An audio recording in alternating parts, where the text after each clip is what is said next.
பொதுவா ரிஷபம் அவங்களுக்கு குரு பயிற்சி எப்படி இருக்கு? ரிஷபராசிக்காரங்களுக்கு இந்த குரு பயிற்சி அப்படிங்கிறது மிகப்பெரிய ஜாக்பாட் அப்படின்னு சொல்லலாம். நிறைய ரிஷபராசிக்காரங்களுக்கு வேலை இல்லாமல் இருந்தது, வேலையில் பதவி உயர்வு இல்லாமல் இருந்தது. இந்த மாதிரி நிறைய சிரமம் இவர் 2ஆம் இடத்துல இருந்தப்போ பார்த்துட்டாங்க. இப்போ 3ஆம் இடம் அப்படின்னு சொல்லக்கூடிய அவர் உச்சமடையக்கூடிய கடக வீட்டுக்கு வரப்ப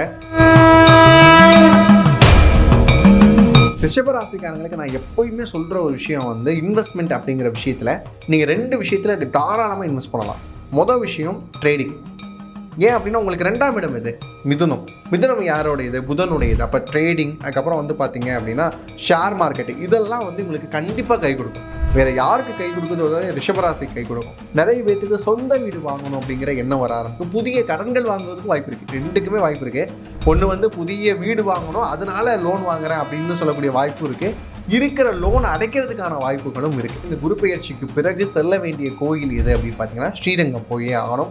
ஸ்ரீரங்கம் போய் ரங்கநாயகி தாயாரை கண்டிப்பாக வழிபட்டீங்க அப்படின்னு சொன்னால் இன்னும் சூப்பராக இருக்கும். ஒரு வாழ்வியல் பரிகாரம் அப்படின்னு சொல்லணும்னா உங்களோட முயற்சி ஸ்தானத்தில் தானே குரு வராரு. இப்போ உங்களோட முயற்சிகள் இன்னும் சீக்கிரமாக ஆக்டிவேட் ஆகணும்னா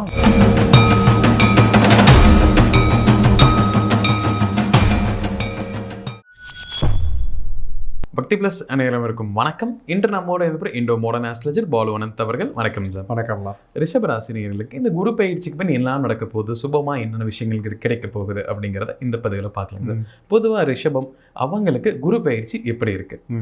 ரிஷபராசிக்காரங்களுக்கு இந்த குரு பயிற்சி அப்படிங்கிறது மிகப்பெரிய ஜாக்பாட் அப்படின்னு சொல்லலாம். ஏன் அப்படின்னா இது நாள் வரைக்கும் 2ஆம் இடத்துல இருந்தார். ஃபேமிலி அண்ட் ஃபினான்ஸில் இருந்தாலும் கூட அதில் நிறைய தடைகளும் தாமதமும் இருந்தது. யாருக்கு அப்படின்னு பார்த்தீங்கன்னா ரிஷபராசிக்காரங்களுக்கு.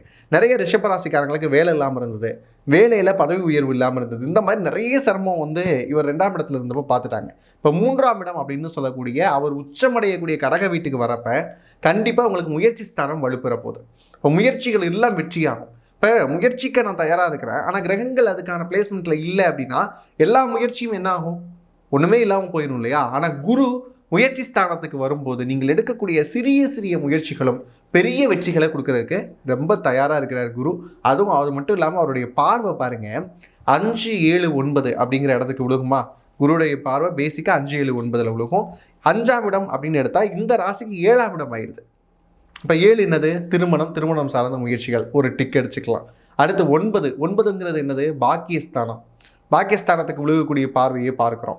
7ஆம் பார்வை 9ஆம் இடத்துக்கு விழுகிறப்ப பாக்கியஸ்தானம் ஒரு டிக்கு. என்னென்ன பாக்கியங்கள் கிடைக்கணும்னு இருக்கோ அது எல்லாமே கிடைக்க போகுது. அடுத்து இவருடைய 9ஆம் பார்வை இவங்களுடைய ராசிக்கு 11ஆம் இடத்துல விழுகுது. 11ஆம் இடம் என்னது? சுகஸ்தானம். அப்போ காசியன் கம்ஃபர்டபுளான லைஃப். இது 3மே கிளிக் ஆயிடுச்சுன்னா வேற என்ன தேவை?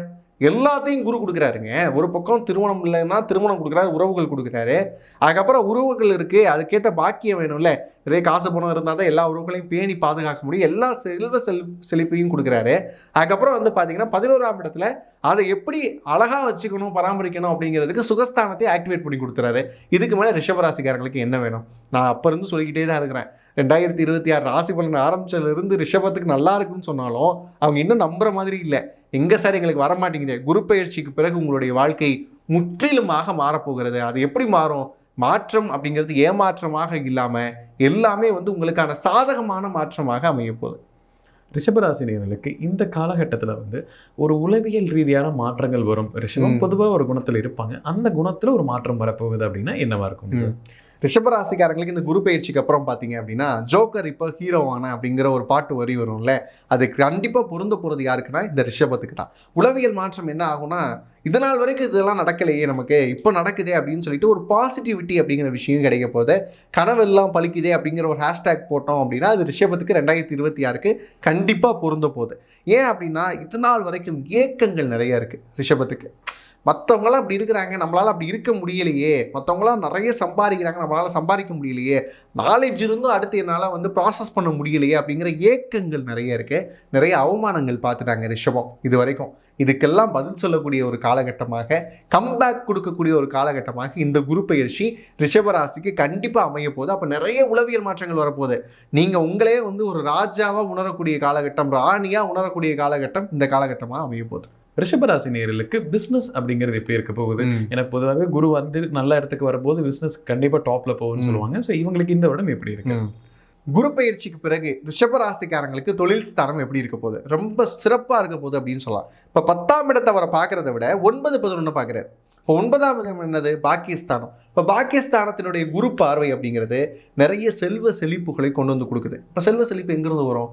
தொழில் நல்லா போனாதான் செல்வ செழிப்பு இருக்கும். ஒன்றும் இல்லைங்க, திடீர்னு வந்து இந்த விஷயத்தை ஏற்றுமதி பண்ணால் நல்லா இருக்கும் அப்படின்னு ஃப்ரெண்டு ஒருத்தர் சொன்னார். உடனே ஏற்றுமதி பண்ணி பார்த்தேன், அதில் நல்ல சக்ஸஸ் கிடச்சிருச்சு. இந்த மாதிரி சொல்லக்கூடிய அமைப்பெல்லாம் யாருக்கு இருக்கும் அப்படின்னு பார்த்தீங்கன்னா ரிஷபராசிக்காரங்களுக்கு இருக்க போது. புதிய தொழில் தொடங்குவதற்கான வாய்ப்புகள் கிடைக்க போது. வங்கி கடன்கள் எதிர்பார்த்தீங்க அப்படின்னா அதுவும் கிடைக்க போது.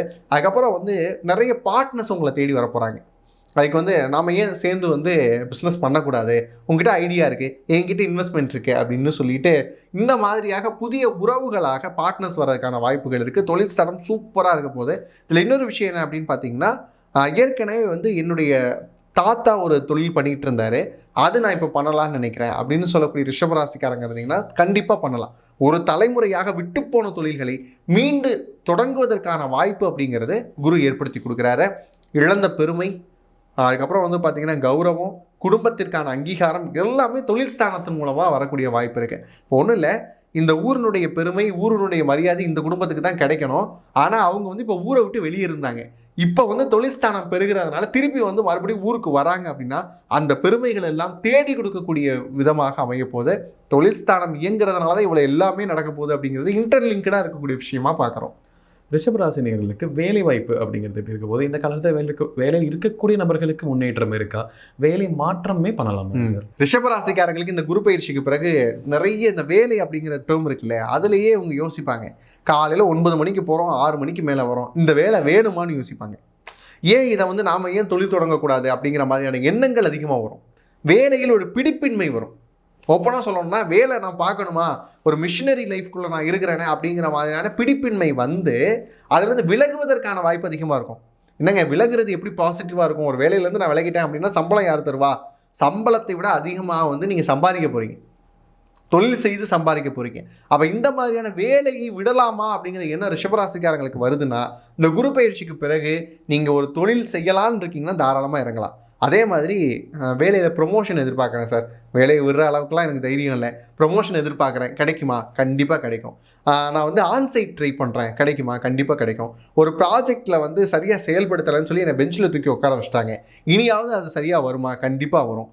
வெளிநாட்டில் வேலை பார்த்துட்டு இருக்கிறேன், அதாவது வந்துட்டு இந்தியாவில் இல்லாமல் வெளிநாட்டில் வேலை பார்க்குறேன் அப்படின்னு சொன்னால் அவங்களுக்குமே இது வந்து சாதகமாக தான் இருக்க போது. நான் ஊருக்கு வந்துடலாமான்னு கூட யோசிச்சிருப்பாங்க. எனக்கு சரியாக தொழில் ஸ்தானம் இல்லையே, ஊருக்கு வந்துடலாமா, வேலை பார்க்குறது சரியாக இல்லையே அப்படின்னு யோசிச்சவங்க கூட மறுபடியும் 2 வருஷம் ப்ரொலாங்கேட் ஆகும். இந்த மாதிரியான வாய்ப்புகள் எல்லாமே குரு ஏற்படுத்தி கொடுக்க போகிறாரு. அதனால் தொழில் ஸ்தானமாக இருக்கட்டும், வேலை வாய்ப்பாக இருக்கட்டும், ரெண்டுமே டாப் நாச்சாக இருக்குது ரிஷபத்துக்கு. ரிஷபராசிக்கு நீங்கள் ஜாக்பாட் அடிக்குன்னு சொல்லுவீங்க. ஸோ இப்போ நமக்கு ஜாக்பாட் அடிச்ச பின்னே அந்த பணத்தை எப்படி பாதுகாக்கிறது அப்படிங்கிற கேள்விகள் பெரும்பாலும் இருக்குது. ஏன்னா வரவு என்னெல்லாம் வந்தாலும் பல பேர் அதை சேமிக்க முடியறதில்ல, ஏதோ ஒரு வகையில் போயிடுது. ஸோ எந்த துறையில் இன்வெஸ்ட்மெண்ட் செஞ்சால் ரிஷபத்துக்கு அது லாபம் அதிகரிக்கும்? ரிஷபராசிக்காரங்களுக்கு நான் எப்போயுமே சொல்கிற ஒரு விஷயம் வந்து இன்வெஸ்ட்மெண்ட் அப்படிங்கிற விஷயத்தில் நீங்கள் 2 விஷயத்தில் தாராளமாக இன்வெஸ்ட் பண்ணலாம். மொதல் விஷயம் ட்ரேடிங். ஏன் அப்படின்னா உங்களுக்கு 2ஆம் இடம் எது? மிதுனம். மிதுனம் யாரோடையது? புதனுடையது. அப்போ ட்ரேடிங், அதுக்கப்புறம் வந்து பார்த்தீங்க அப்படின்னா ஷேர் மார்க்கெட்டு, இதெல்லாம் வந்து உங்களுக்கு கண்டிப்பாக கை கொடுக்கும். வேறு யாருக்கு கை கொடுக்குதோ ரிஷபராசிக்கு கை கொடுக்கும். என்ன சார் இப்படி தான் சொன்னீங்க, 2026 பலனை பார்த்துட்டு நாங்கள் சில்வர் பீஸ் நிறைய வாங்கி போட்டு வச்சுட்டோம், அது இப்போ ரொம்ப டவுனாக போய்கிட்டு இருக்கு. நிறைய பேர் கால் பண்ணியே கேட்டாங்க, என்ன அப்படின்னா சார் நீங்கள் சொன்னதை நம்பி சில்வர் பீஸ் நிறைய வாங்கிட்டோம், இப்போ விலை குறைஞ்சிக்கிட்டே இருக்குன்னா கவலையே படாதீங்க. இந்த பயிற்சிக்கு பிறகு மறுபடியும் சில்வர் ரேட் அப்படிங்கிறது உயரத்தான் போகுது. அப்போ அந்த மாதிரி போகிறப்ப ரிஷபராசிக்காரங்க எதில் இன்வெஸ்ட் பண்ணலாம் அப்படின்னா ஷேர்ஸில், ட்ரேடில், குறிப்பாக சில்வரை டிஜிட்டலாக வாங்கி வைக்கக்கூடிய ரிஷபராசிக்காரங்களுக்கு நான் அப்போ இருந்து சொல்லிக்கிட்டே இருக்கிற விஷயம்தான் உங்களுக்கு என்றைக்குமே யோகமாக இருக்க போகுது. அதுக்கப்புறம் நகை வாங்கலாமா? தாராளமாக வாங்கலாம். இன்வெஸ்ட்மெண்ட் அப்படிங்கிற செக்டாரில் கோல்டு அப்படிங்கிற விஷயத்தை நீங்கள் தாராளமாக வாங்கலாம். அதுக்கப்புறம் வந்து பார்த்தீங்க அப்படின்னா சில்வரை வந்து பாராக வாங்கி வீட்டில் வைக்கிறது, டிஜிட்டல் சில்வராக இல்லாமல் பார் வாங்கி வீட்டில் வைக்கிறது, இந்த மாதிரியான விஷயங்கள் பண்ணலாம்.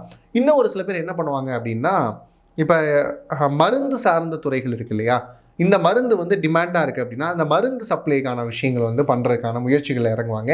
அவங்களுக்கும் அது வந்து ரொம்ப பலித்தமாகக்கூடிய வாய்ப்புகள் இருக்குது.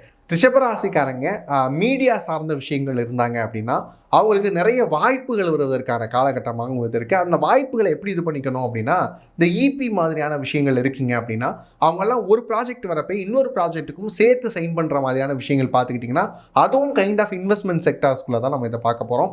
அதுக்கப்புறம் வந்து பார்த்திங்கன்னா தங்கம், வெள்ளி மற்றும் மட்டும் இல்லாமல் அலுமினியம், அதுக்கப்புறம் வந்து காப்பர், இது மாதிரியான விஷயங்கள் மேலேயும் கொஞ்சம் இன்ட்ரெஸ்ட் எடுத்து வாங்க ஆரம்பிச்சிங்க அப்படின்னா இனி அடுத்து வரக்கூடிய காலகட்டங்களில் உங்களுக்கு அதனுடைய விலையும் ஏறப்போகுது.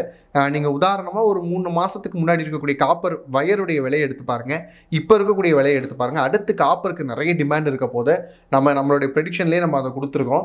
காப்பருக்கு இருக்கக்கூடிய டிமாண்ட்னால நீங்கள் காப்பரில் இன்வெஸ்ட் பண்ணாலும் ரொம்ப சூப்பராக இருக்கும். ரிஷபராசினியர்களுக்கு திருமணம் அப்படிங்கிறது எப்படி இருக்க போகுது? இந்த காலகட்டத்தில் திருமண யோகம் எந்த அளவு சாதகமாக இருக்குங்க? ரிஷபராசிக்காரங்களுக்கு இந்த குரு பயிற்சிக்கு பிறகு திருமணம் அப்படிங்கிறது உங்கள் வீட்டில் தான் நடக்க போகுது. ஏன் அப்படின்னா 7ஆம் இடத்துல குருவினுடைய பார்வை அப்படிங்கிறது விழுகுது. இப்போ 7ஆம் இடம் என்னது? திருமணஸ்தானம். அந்த திருமணஸ்தானத்தில் குருவுடைய பார்வை அமையுது அப்படிங்கிறப்ப 2 விஷயங்கள் இருக்குங்க. ஒன்று, எதிர்பாராத வரன். எதிர்பாராத வரன்னா இவங்கெல்லாம் நம்மளோட வசதியாக இருக்கிறாங்க, நம்மகிட்ட எங்கே பொண்ணு கேட்டு வர போகிறாங்க, நம்மகிட்ட எங்கே மாப்பிள்ளை கேட்டு வர போகிறாங்க, இந்த மாதிரியான விஷயங்கள்லாம் இருக்குல்ல, இதெல்லாம் உடஞ்சி இவங்களுக்கு இவங்களோட சம்பந்தமா அப்படின்னு ஊரே சொல்கிற அளவுக்கு வரன் அப்படிங்கிற விஷயம் எதிர்பாராத வரன்களாக அமைகிறதுக்கான வாய்ப்புகள் இருக்குது. இன்னொன்று, இந்த திண்ணையில் இருந்தவனுக்கு திடுக்குன்னு கல்யாணம்னு சொல்லுவாங்கல்ல, அந்த விஷயம்லாம் ரிஷபத்துக்கு நிறைய சாத்தியக்கூறாக போகுது. இதில் இன்னொரு விஷயம் எப்படி சொல்லலாம்னா, பொண்ணு கொடுத்து பொண்ணு எடுக்கிறதுன்னு சொல்லுவாங்க இல்லையா, ஒரு வீட்டில் வந்து பொண்ணு கொடுத்துட்டு அங்கேருந்து பொண்ணு எடுக்கிறதுக்கான வாய்ப்புகளும் இந்த ரிஷபராசிக்காரங்க வீட்டில் அமைய போகுது.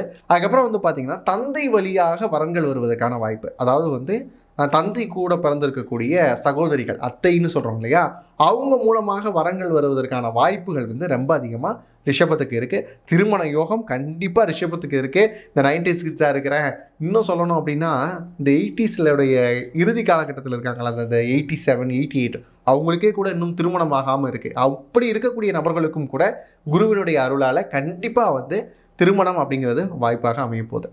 ரிஷபராசினியர்களுக்கு குழந்தை பாக்கியம் அப்படிங்கிறது இந்த காலகட்டத்தில் எப்படி இருக்க போகுதுங்க சார்? ரிஷபராசிக்காரங்களுக்கு குழந்தை பேரு அப்படிங்கிற விஷயம் கண்டிப்பாக அமைய தான் போகுது. ஏன் அப்படின்னு பார்க்குறப்ப 7, 9 இயங்க ஆரம்பிக்குது. 7, 9 இயங்குது அப்படிங்கிறப்ப நம்ம ரொம்ப கவனமாக இருக்க வேண்டிய விஷயம் அப்படின்னு பார்த்தீங்கன்னா குழந்தை சார்ந்த விஷயங்கள்ல.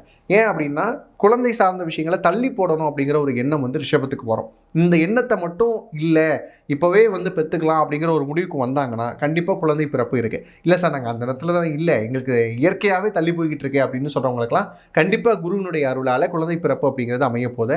இப்போ எங்களுக்கு ரொம்ப நாள் குழந்தை இல்லாமல் இருக்குது அப்படின்னு நினைக்கிறவங்க வியாழக்கிழமையில் விரதம் இருந்தீங்க அப்படின்னு சொன்னால், வியாழக்கிழமையில் சிவபெருமானுக்கு விரதம் இருந்தீங்க அப்படின்னு சொன்னால் கண்டிப்பாக இந்த குருவினுடைய அருளால் குழந்தை பிறப்பு அப்படிங்கிறது சாத்தியமாகும். ஐவிஎஃப் மாதிரியான முயற்சிகள் இல்லாமல் நாட்டு மருந்துகள் எடுத்துக்கிட்டீங்க அப்படின்னா இன்னும் உங்களுக்கு சூப்பரான பாசிபிலிட்டிஸ் இருக்கிறதுக்கான வாய்ப்புகள் இருக்குது. ரிஷபராசினியர்களுக்கு உடல்நலம் அப்படிங்கிறது இந்த காலகட்டத்தில் எப்படி இருக்க போகுதுங்க சார்? ரிஷபராசிக்காரங்களுக்கு இந்த குரு பயிற்சிக்கு பிறகு உடல் நலம் அப்படிங்கிறதும் சரி, மனநலம் அப்படிங்கிறதும் சரி, ரெண்டுமே தேறி வருவதற்கான வாய்ப்புகள் ரொம்ப அதிகமாக இருக்குது. ஏன்னா உடல் நலத்தில் இதனால் வரைக்கும் இருக்கக்கூடிய சின்ன சின்ன தொந்தரவுகள் எல்லாத்தையுமே குரு வந்து சரி பண்ணி வைக்க போகிறார். ஏற்கனவே நோயை கொடுத்ததும் அவர் தான், இப்போ அந்த நோய்க்கான மருந்து கொடுக்க போகிறதும் அவர் தான். அப்படி பார்க்குறப்ப இந்த பயிற்சிக்கு பிறகு இதனால் வரைக்கும் இருந்த வலி, நாட்பட்ட வலிகள்னு சொல்லுவாங்கள்ல, அது எல்லாமே க்யூர் ஆகக்கூடிய அமைப்பு இருக்குது. புதிதாக வரக்கூடிய விஷயம் அப்படின்னு பார்த்தீங்கன்னா வயிறு சார்ந்த பிரச்சனைகள் வராமல் பார்த்துக்கணும். அதுக்கப்புறம் வந்து பார்த்தீங்கன்னா குடல் இறக்கம் வருவதற்கான வாய்ப்பு, அது வந்து பார்த்துக்கணும். அதுக்கப்புறம் வந்து கழிவு போகக்கூடிய பாதைகளில் ஏதேனும் பிரச்சனைகள் வர்றதுக்கான வாய்ப்புகளும், பைல்ஸ் வர்றதுக்கான வாய்ப்புகளும் இருக்குது. அதில் மட்டும் கொஞ்சம் கவனமாக இருந்துக்கிட்டீங்க அப்படின்னா இன்னும் சூப்பராக இருக்கும். ரிஷபராசினியர்களுக்கு இந்த காலகட்டத்தில் கடன் அப்படிங்கிறது எப்படி இருக்க போகுது சார்? கடன் கூடறதுக்கான வாய்ப்புகள் இருக்கு. ரிஷபராசிக்காரங்களுக்கு ஆட்டோமேட்டிக்காக அந்த குரு பயிற்சிக்கு அப்புறம் கடன்கள் அடைச்சிடலாம். ஏன்னா 9, 11 இயங்குது அப்படிங்கிறப்ப கண்டிப்பாக என்ன பண்ணிடுவாங்க அப்படின்னா கடன்கள் அடைப்பதற்கான வாய்ப்பு இருக்குது. இவங்க என்ன பண்ணுவாங்க அப்படின்னா இந்த கடனை முடிச்சே ஆகணும், இந்த வட்டிக்கே இவ்வளோ பணம் போகுது, கண்டிப்பாக முடிச்சாகணும் அப்படிங்கிற ஒரு எண்ணம் உங்களுக்குள்ளே வர ஆரம்பிக்கும். நிறைய பேர்த்துக்கு சொந்த வீடு வாங்கணும் அப்படிங்கிற எண்ணம் வர ஆரம்பிக்கும். புதிய கடன்கள் வாங்குறதுக்கு வாய்ப்பு இருக்குது. ரெண்டுக்குமே வாய்ப்பு இருக்குது. ஒன்று வந்து புதிய வீடு வாங்கணும், அதனால லோன் வாங்குறேன் அப்படின்னு சொல்லக்கூடிய வாய்ப்பு இருக்குது. இருக்கிற லோன் அடைக்கிறதுக்கான வாய்ப்புகளும் இருக்குது. இதில் புதுசாக வாங்கணும் சார், வாங்கலாமான்னு கேட்குறவங்களுக்கும் வாங்கலாம், இருக்கிறத அடைக்க முடியுமான்னு கேட்குறவங்களுக்கும் அடைக்கலாம். இந்த ரெண்டுக்குமே பாசிபிலிட்டிஸ் வந்து தாராளமாக இருக்குது. ரிஷபராசினியர்களுக்கு ஒரு உறவுனால பிரச்சனை வரும், இந்த குறிப்பிட்ட உறவிலும் கொஞ்சம் ஜாக்கிரதையாக இருங்க அப்படின்னு யாராக இருக்கும்? ரிஷபராசிக்காரங்களுக்கு இந்த குருவினுடைய தன்மையை பொறுத்து இப்போ என்ன பிரச்சனை உறவுகளால் வரும் அப்படின்னா, யாரெல்லாம் வயதில் மூத்தவர்களாக இருக்கிறாங்களோ அவங்க என்ன பண்ணுவாங்க அப்படின்னா சில நேரங்களில் உங்களுடைய முடிவுகள் மீது தங்களுடைய டாமினேஷனை கொடுப்பாங்க. இது சரியாக வராது, இது ஒத்து வராது அப்படின்னு படக்குன்னு சொல்லுவாங்க. அப்படி மூத்தவர்கள் ஏதேனும் ஒரு முடிவுகளை வேணான்னு சொல்கிறாங்க அப்படின்னா அந்த முடிவுகளை நீங்கள் வந்து என்ன பண்ணிடுறீங்க அப்படின்னா அதை மறுதளிக்கிறது நல்லது. இப்போ அவங்களுடைய அனுபவத்துலேருந்து ஒரு விஷயம் சொல்கிறாங்க, அது சரியாக தானே இருக்கும்னு நீங்கள் எடுத்து பண்ணிங்கன்னா அது போய் வேறு விதமான சிக்கல்களை கொடுத்துரும். இப்போ அப்பாவுக்கு ஒரு அனுபவம் இருக்கும், அவர் பார்த்த உலகம்ன்றது வேறு, உங்களுக்கு ஒரு அனுபவம் இருக்கும், நீங்கள் பார்க்குற உலகம் அப்படிங்கிறது வேற. அவருடைய அனுபவத்திலேருந்து ஒரு விஷயத்த சொல்கிறாருன்னா அது இப்போ இந்த காலகட்டத்தில் உங்களுக்கு தப்பாக தான் போகும். அப்பா சொல்லிட்டாரு நான் அதை எடுத்து பண்ணுறேன் அப்படின்னா நோ பண்ணாதீங்க. அதே மாதிரி இதில் ரொம்ப கவனமாக இருக்க வேண்டியது யார் அப்படின்னு பார்த்தீங்கன்னா, ஃபேமிலி பிஸ்னஸ் எடுத்து பண்ணுறவங்க இருப்பாங்க இல்லையா, அவங்களாம் தான் ரொம்ப கவனமாக இருக்கணும். ஃபேமிலியுடைய டிசிஷன்ஸ் உங்களுடைய பிஸ்னஸில் ஓவர்லேப் ஆகாமல் பார்த்துக்கிட்டீங்க அப்படின்னா இன்னும் சூப்பராக இருக்கும். ரிஷபராசினியர்களுக்கு இந்த குரு பயிற்சி பண்ணி ஒரு வாழ்வியல் பரிகாரம் கொடுக்கலாம்னா என்னவா இருக்கும்? ரிஷபராசிக்காரங்களுக்கு இந்த குரு பயிற்சிக்கு பிறகு ஒரு வாழ்வியல் பரிகாரம் அப்படின்னு சொல்லணும்னா, உங்களோட முயற்சி ஸ்தானத்தில் தானே குரு வராரு. இப்போ உங்களோட முயற்சிகள் இன்னும் சீக்கிரமாக ஆக்டிவேட் ஆகணும்னா வாட்டர் மேனிஃபெஸ்டேஷன் பண்ணலாம். ஒன்றும் கிடையாது, டிரான்ஸ்பரண்ட்டான ஒரு கிளாஸ் எடுத்துக்கோங்க, அதில் தண்ணி நிரப்பிக்கோங்க. நீங்கள் என்னென்னலாம் வேணும்னு நினைக்கிறீங்களோ அதெல்லாம் அந்த தண்ணியில் சொல்லுங்கள். சொல்லிவிட்டு அந்த தண்ணியை அருந்தினாலும் சரி, இல்லை செடி வச்சுருந்தீங்க அப்படின்னா அந்த செடிக்கு ஊற்றினாலும் சரி, இதை நீங்கள் ஃபாலோ பண்ணிகிட்டே வர வர உங்களுடைய எண்ண அலைகள் அடுத்த லெவலுக்கு டெவலப் ஆகி நீங்கள் என்ன நினச்சிங்களோ அது நடக்கும். இதுதான் வாட்டர் மேனிஃபெஸ்டேஷன். இதை நீங்கள் பண்ணீங்க அப்படின்னா ரிஷபத்துக்கு இன்னும் சூப்பராக இருக்க போகுது. ரிஷபராசினியர்களுக்கு ஒரு கோயில் வழிபாடு கொடுக்கலாம் அப்படின்னா என்னவா இருக்கும் சார்? ரிஷபராசிக்காரங்க இந்த குரு பெயர்ச்சிக்கு பிறகு செல்ல வேண்டிய கோயில் எது அப்படின்னு பார்த்தீங்கன்னா, ஸ்ரீரங்கம் போயே ஆகணும். ஸ்ரீரங்கம் போய் ரங்கநாயகி தாயாரை கண்டிப்பாக வழிபட்டீங்க அப்படின்னு சொன்னால் இன்னும் சூப்பராக இருக்கும். அப்படி இல்லை அப்படின்னு சொன்னால் ஸ்ரீவில்லிபுத்தூரில் இருக்கக்கூடிய ஆண்டல், இந்த 2 பேத்தில் யாரையாவது ஒருத்தவங்களை போய் இறுக்கமாக சரணாகதி அடைஞ்சிடுங்க. கண்டிப்பாக உங்களுடைய வாழ்க்கையில் அடுத்தடுத்த கட்டங்களில் பொருளாதார ரீதியாக இருக்கக்கூடிய சிக்கல்கள் விலகும். கடன் அடைகிறதுக்கான வாய்ப்பு இருக்குது. திருமணம் ஆகாமல் தள்ளிப்போயிட்டே இருந்தால் திருமணம் ஆகிறதுக்கான வாய்ப்பு இருக்குது. குழந்தை பிறப்பு எல்லா விஷயமுமே சரியாகணும்னா ஒன்று ஸ்ரீரங்கத்தில் இருக்கக்கூடிய ரங்கநாயகியை போய் பாருங்கள், இல்லையா ஸ்ரீவில்லிபுத்தூரில் போய் ஆண்டாளை பாருங்கள். இந்த 2க்குமான லொக்கேஷன் எல்லாருக்குமே அது பிரபலமான கோயில் அப்படிங்கிறதுனால தெரியும். அப்படிங்கிறதுனால நம்ம லொக்கேஷன் கொடுக்கல. ஒன்று ஸ்ரீரங்கத்தில் இருக்கக்கூடிய ரங்கநாயகியை பாருங்கள், இல்லைன்னா ஸ்ரீவில்லிபுத்தூரில் இருக்கக்கூடிய ஆண்டாளை போய் பாருங்கள். ரொம்ப சூப்பராக இருக்க போது இந்த குரு பயிற்சி. ரிஷபராசிக்கு இந்த குரு பயிற்சி எப்படி இருக்கும்னு நம்ம விலாவரியாக பார்த்தோம். கண்டிப்பாக நம்ம நேயர்களுக்கு ஒரு பயனில் கருத்துக்களாக இருந்திருக்கும். மீண்டும் ஒரு பதில் சந்திக்கலாம். ரொம்ப நன்றி.